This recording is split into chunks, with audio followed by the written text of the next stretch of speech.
சீனாவினுடைய புதிய அதிபர் யார்? வெளியான மிக முக்கியமான பரபரப்பு தகவல். சீன அதிபராக ஜி ஜின்பிங் தொடர்வதில் சிக்கல் ஏற்பட்டிருக்கு. இப்போ அவர் பொதுவெளியில அதிகம் வர்றது கிடையாது. பொதுவாக சீனாவை பொறுத்த வரைக்கும் அதிபராக இருக்கக்கூடிய நபர் பொதுவெளியில தோன்றலை அப்படின்னா அதிபர் மாற்றம் ஏற்படும் அப்படிங்கிறது கடந்த கால வரலாறாக இருக்கு. இதனால ஜி ஜின்பிங் சீக்கிரமாவே அதிபர் பதவியில இருந்து விலக இருக்கிறதாக தகவல்லாம் வேகமாக பரவிட்டு இருக்கு. இது நடக்கக்கூடிய பட்சத்தில் சீனாவின் புதிய அதிபராக யார் வருவாங்க அப்படிங்கிற கேள்வி இப்போ எழுந்திருக்கிறது. இதுல ஜி ஜின்பிங் முதுகில் குத்திய ஜாங் யுக்சியா மற்றும் வாங் யாங் இவங்க பெயர் தான் அந்த லிஸ்ட்ல அதிகமாக பேசப்பட்டு வருது. அவங்க யார், அவங்க பின்னணி என்ன அப்படிங்கிறத பத்தி நம்ம பார்த்தோம் அப்படின்னா, சீன அதிபராக 3வது முறையாக ஜி ஜின்பிங் பொறுப்பேற்று செயல்பட்டு வராரு. கடந்த 2012, 2018, 2023 அப்படின்னு தொடர்ந்து சீன அதிபராக செயல்பட்டு வராரு. அவருடைய பதவி காலம் 2028ஆம் ஆண்டு வரை இருக்கு. ஏன்னா சீன அதிபருடைய பதவிக்காலம் 5 ஆண்டுகள் ஆகும். சீனாவினுடைய ஒற்றை கட்சி ஆட்சி முறை இருக்கு. சீன கம்யூனிஸ்ட் கட்சி தான் பிரதானமாக அங்கு இருக்கின்றது. சீன கம்யூனிஸ்ட் கட்சியினுடைய பொதுச் செயலாளராக இருப்பவர் தான் சீனாவுடைய அதிபர் ஆவார். இப்போ ஜி ஜின்பிங் சீன கம்யூனிஸ்ட் கட்சியினுடைய பொதுச் செயலாளர் பொறுப்புடன் அதிபராக இருக்காரு. இந்த பொறுப்புல ஒருவர் 2 முறை மட்டும்தான் இருக்க முடியும். ஆனா அதிபர் பதவியை தக்க வைக்க ஜி ஜின்பிங் கட்சி விதிகள்ல கடந்த 2018 ஒரு திருத்தம் கொண்டு வந்தார். இதன் மூலமாக தான் ஜி ஜின்பிங் 3வது முறையாக அதிபராகவும் கட்சியினுடைய பொதுச் செயலராகவும் செயல்பட்டு வருகிறார். இப்போ ஜி ஜின்பிங் ஓரங்கட்டப்பட்டிருக்கார் அப்படிங்கிறத நம்ம பார்க்குறோம்.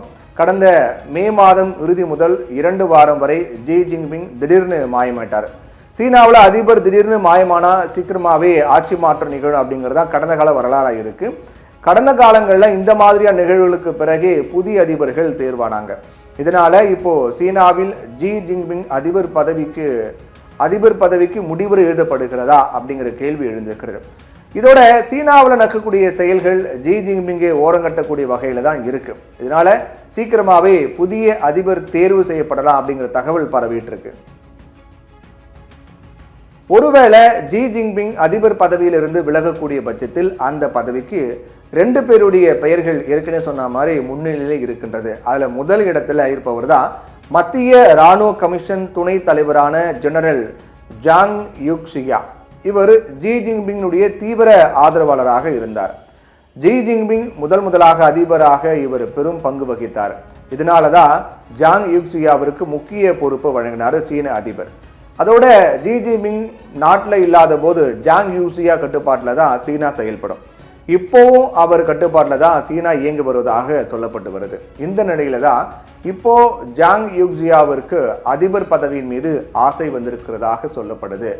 ஜி ஜின்பிங்கிற்கு முன்பு சீனாவின் அதிபராக இருந்த ஜிங்டோவனுடைய ஆதரவாளர் தான் இப்போ ஜாங் யூசியாவிற்கு ஆதரவாக இருக்காங்க.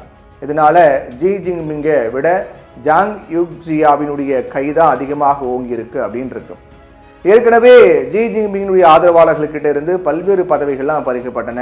சீன இராணுவத்தினுடைய ராக்கெட் படை மேற்கு படை பிரிவிலும் பல மாற்றங்கள்லாம் செய்யப்பட்டது. இதற்கு ஜாங் யுக்சியா தான் முக்கிய காரணம். ஜி ஜின்பிங்கினுடைய ஆதரவாளர்களுக்கு பதிலாக தனக்கு விசுவாசமாக இருப்பவரை நைசா உள்ளே கொண்டு வந்திருக்காரு ஜாங் யுக்சியா. அவரை ஜி ஜின்பிங்கால் தடுக்க முடியல.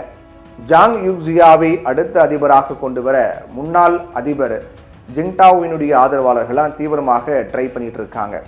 இப்போ ஜி ஜின்பிங்கினுடைய பெரிய அளவிலான அவருடைய பவரும் பறிக்கப்பட்டிருக்கு. அதிபர் ஜிங்டோவினுடைய ஆதரவாளர்களுடைய ஆதரவு இருக்கிறதால அதிபர் பதவியை கைப்பற்றும் முயற்சியில ஜாங் யுக்சியா முன்னிலையில இருக்காரு.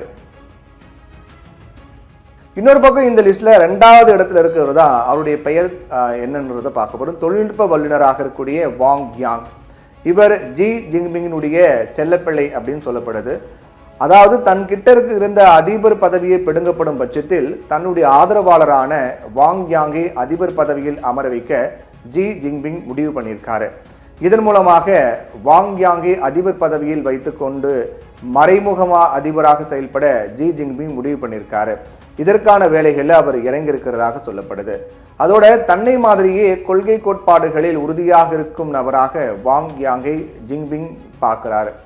எதிர்த்தரப்பினுடைய திட்டத்தை முறியடித்து வாங் யாங்கிடம் பதவி ஒப்படைக்க தேவையான வேலையை ஜின்பிங் ஆரம்பித்து விட்டார் அப்படின்னு சொல்லப்படுது. இதனால தான் இப்போ சீனாவின் அதிபர் பதவிக்கான அதிகார போட்டி உச்சகட்டத்தை அடங்கியிருக்கு. இதனால சீன அரசியல் விவகாரம் இப்போ உலக அளவில் உன்னிப்பாக கவனிக்கப்படக்கூடிய அரசியல் விவகாரமாக மாறியிருக்கிறது. இருந்தாலும் சீன அதிபராக ஜி ஜின்பிங் தொடர்வாரா அல்லது வளர்த்த கிடாவை மாறில் பாய்ந்து கதை போல ஜி ஜின்பிங்கிற்கு பதில் அதிபர் பதவியில் யாங் யூசியா எட்டி பிடிப்பாரா, இல்லைனா ஜி ஜின்பிங்குடைய தன்னுடைய அதிபர் பதவியில் இருந்து விலகி தன்னுடைய ஆதரவாளர் வாங் யாங்கை நியமிக்க எடுக்கக்கூடிய முயற்சி வெற்றி பெறுமா அப்படிங்கிறத நம்ம வெயிட் பண்ணி தான் பார்க்கணும். மொத்தத்தில் சீனாவுடைய அதிபர் பதவிக்கான அதிகார போட்டியில் ஜி ஜின்பிங் வெல்வாரா இல்லைனா யாங் யூசியா ஜெயிப்பாரா அப்படிங்கிறது மிகப்பெரிய கேள்வியாக எழுந்திருக்கிறது.